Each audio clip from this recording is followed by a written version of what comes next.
নমস্কার, সবাইকে স্বাগত জানিয়ে কলিস কিচেনে আজ আমি একটা ভাজি বানাচ্ছি। আমার বাগানে টব থেকে এক মুঠো শাক নিয়ে এসেছি। এগুলোর মধ্যে অনেক রকম পাতা আছে, যেমন মিষ্টি লাউর পাতা, এই যে মিষ্টি কুমড়োর পাতা, আলু পাতা, লাই পাতা। টবের মধ্যে অনেক রকম শাক ছিল, সেখান থেকে এক মুঠো শাক আমি উঠিয়ে নিয়ে এসেছি। এই শাক দিয়ে ক্যাপসিকাম দিয়ে একটা ভাজি বানাচ্ছি। এর জন্য কড়াই গ্যাসে বসিয়ে দিয়েছি। কড়াইয়ের মধ্যে দিয়ে দিলাম সামান্য রিফাইন্ড অয়েল। রিফাইন্ড অয়েলের মধ্যে দিচ্ছি সামান্য হলুদ দিয়ে কেটে রাখা আলু ভেজে নেব। এই শাকের মধ্যে আমি একটা ক্যাপসিকাম দিচ্ছি বড় করে কেটে, আর একটা আলু লম্বা লম্বা করে কেটে নিয়েছি, আর সামান্য বাদাম ভাজি দেব, চিনেবাদাম ভাজি দিলে এই ভাজিটা খেতে ভালো লাগে। এবার হলুদ দিয়ে আর সামান্য লবণ দিয়ে আলুগুলা ভেজে নিচ্ছি। আলুগুলাকে একটু মুচমুচে করে ভাজবো, যেরকম আমরা আলু ভাজি বানাই এরকমভাবেই বানাচ্ছি।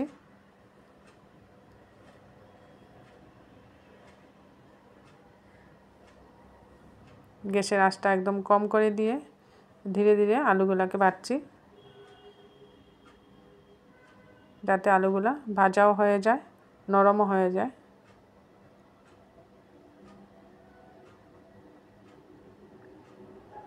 এইভাবে বারবার নেড়ে চেড়ে আলুগুলাকে আমি একটু মুচমুচে করে ভেজে নিচ্ছি।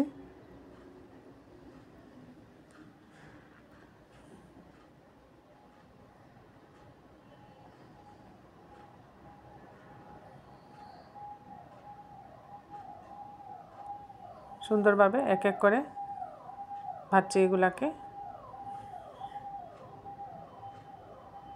অনেকটা নরম হয়ে এসছে আলু ভাজি।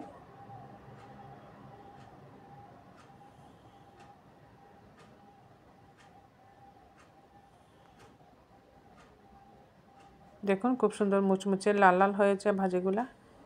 এবার একটা পাত্রে আমি উঠিয়ে নিচ্ছি।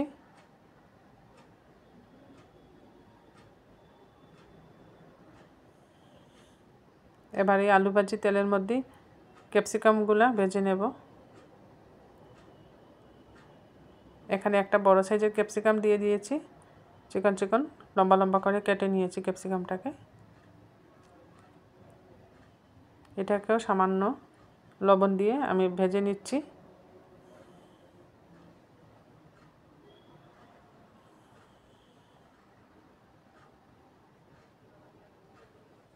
ক্যাপসিকামটাকে গ্যাসের হিট মিডিয়াম করে ভাজছি।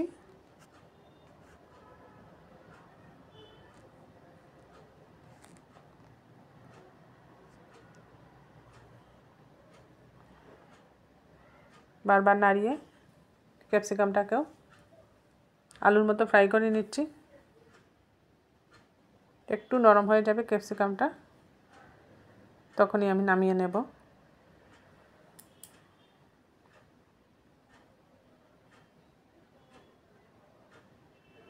বারবার নাড়াচ্ছি, তা না হলে পুড়ে যাবে ক্যাপসিকাম। এর জন্য বারবার নাড়িয়ে এভাবে ভেজে নিচ্ছি ক্যাপসিকামটাকে। একটু হালকা নরম হয়ে আসুক ক্যাপসিকাম, তারপরে একটা পাত্রে আমি ক্যাপসিকামটাকে উঠিয়ে নিচ্ছি।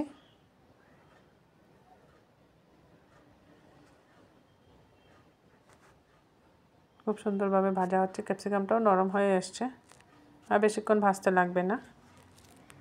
গ্যাসের হিটটা এখানে মিডিয়ামে রেখে আমি ভাজছি। নরম হয়ে গেছে, এবার একটা পাত্রে ক্যাপসিকামটাকে উঠিয়ে নিচ্ছি।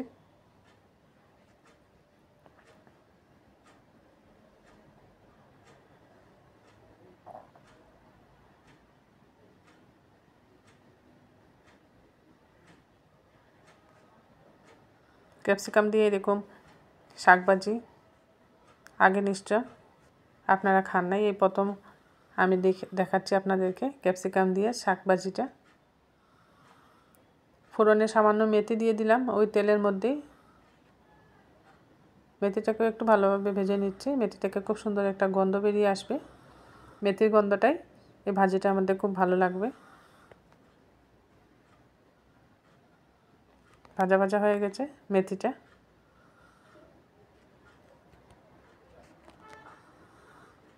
শাকটাকে আমি বড় বড় করে কেটে নিয়েছি, বেশি মিহি করে কাটি নেই, অল্প শাক, এর জন্য বড় বড় করে কেটে নিয়েছি। ক্যাপসিকাম আর আলুর সাথে একটু বড় করে কেটে দিলে ভালো লাগবে। তেলের মধ্যে এবার এই বড় বড় করে কেটে রাখা শাকটা দিয়ে দিলাম।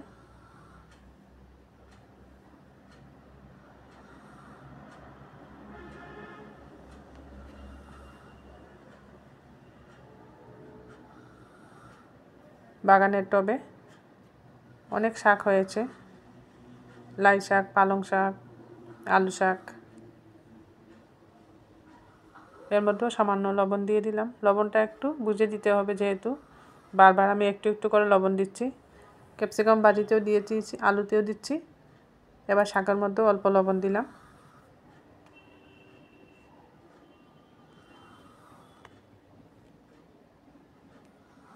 একটু সময় ভাজা ভাজা হয়ে যাক শাকটা।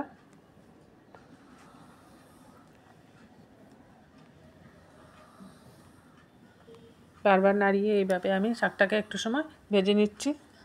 এবার ভেজে রাখা আলু দিয়ে দিলাম এর মধ্যে।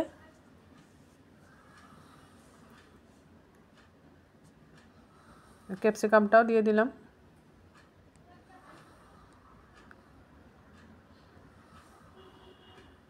আলু, ক্যাপসিকাম আর শাক একসাথে মিশিয়ে নিলেই এই ভাজিটা তৈরি হয়ে যাবে। আলু যেহেতু আগে থেকে ভেজে রেখেছি, আলুটা নরমও হয়ে গেছে। সব একসাথে মিশিয়ে একটু সময় নাড়াচাড়া করে রেখে দেবো। একটু সময় রাখার পরই এই ভাজিটা তৈরি হয়ে যাবে। দেখুন খুব সুন্দর হয়েছে ভাজিটা।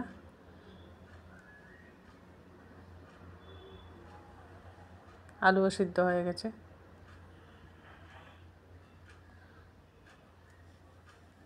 ক্যাপসিকাম দিয়ে এরকম শাকভাজি খেতে খুব ভালো লাগে।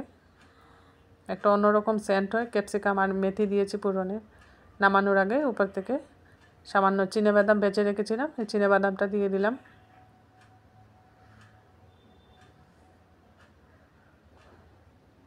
আপনারাও এরকম আমার মতো করে অল্প শাক দিয়ে, ক্যাপসিকাম, আলু দিয়ে, চিনেবাদাম দিয়ে ভাজি বানিয়ে খেয়ে দেখবেন, খুব স্বাদ হয় খেতে। আমার এই রেসিপিটা ভালো লাগলে বানিয়ে খাবেন, কমেন্টে জানাবেন কীরকম হলো। আমার চ্যানেলটা সাবস্ক্রাইব করবেন, বেল আইকনটা টিপবেন, এতে করে যখনই আমি নতুন রেসিপি আপলোড করি সাথে সাথে নোটিফিকেশনটা পেয়ে যাবেন। তৈরি হয়ে গেল আমার ক্যাপসিকাম দিয়ে শাকভাজি। এটা একটা নতুন রেসিপি। গরম ভাতের সাথে ডাল আর এই শাকভাজিটা খুব ভালো হয় খেতে।